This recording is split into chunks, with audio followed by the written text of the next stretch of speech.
Blanka, proboha, kdo vymyslel takový název tunel? Je to docela hezké jméno, ale absolutně se nehodí pro infrastrukturní stavbu. Mimo jiné Blanka může být pro krvá a nevím co všechno ještě. A kdykoliv jedu tím tunelem, tak z toho prostě nemám dobrý pocit. Ale z čeho mám ještě horší pocit, taky egoismus žen řidiček. Nevím, jak je to možné, a prosto mě fascinuje, že něžné pohlaví, stvoření, které disponuje mateřským pudem, které je schopno vnímat všechny souvislosti a dokonale uřídit chod domácnosti, chod vztahu, chod společenství, přátelství a nevím čeho všeho ještě, které vnímá mnohem více barev než muži, které vnímá v mnohem více rozměrů a jakéhokoliv problému než muž, tak dokáže být za volantem naprosto egoistické a naprosto nevnímavé. Úplně ideální příklad je přednost zprava. Žena prostě vyjede, přednost zprava nezná a když na ní zatroubíte nebo nějakým způsobem naznačíte, že udělá chybu, tak se buď diví, anebo vám ještě vynadá. Vynadá takovým tím pohledem, kdy vás probodne a pošle do vroucích pekel.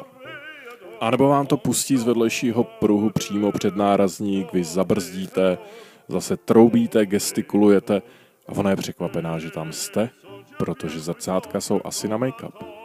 A nebo další věc. Na benzínce u jediného volného stojanu stojí auto, ideálně nějaké levnější SUV. Z benzínky z obchodu vychází paní, nastoupí do auta, rozsvítí světla a po dalších 10 minutách konečně odjede. Vykroutíte hlavou, mezitím si najdete jiný stojan, natankujete, dojdete si zaplatit, dolijete si vodu do ostřikovačů a celou dobu přemýšlíte, co v tom autě kurva dělá. Matka, nositelka života, vůbec nevnímá, že za ní je fronta aut, vůbec neřeší, že překáží, přitom by stačilo jenom popojet. Zkrátka, je uzavřená ve svém vlastním světě. Řešil jsem to s kamarádkou, ptal jsem se jí, abych nebyl za úplného mizogyna, a abyste si nemysleli, že si tady vylévám srdíčko, že nesnáším ženy, že nevím co všechno, že jsem mačo. Vůbec nebavil jsem se s kamarádkou, ptal jsem se jí na to. A ona mi řekla jednu zajímavou věc. Řekla mi, víš, on to není egoismus. On to není egoismus, ale je to splynutí s tím autem. Je to absolutní soustředění se na buď na ovládání toho auta, anebo na to, co všechno je potřeba před jízdou udělat, jaké všechny aspekty následující činnost bude mít. Mohl bych končit tím, že bych řekl, buďme k ženám ohleduplní, protože oni absolutně splynuli s autem.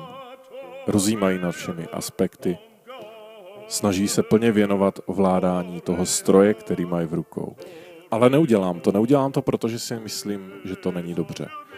Myslím si, že není dobře, když řidič vnímá své vlastní auto a své spojení s tím autem natolik, že nevnímá dění kolem sebe, že jsou tam ostatní lidé, kteří zasluhují naši pozornost a naši péči.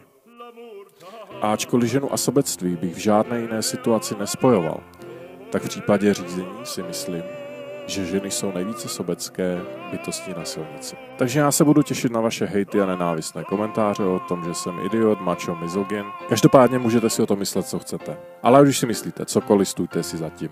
Zatím se mějte a čau.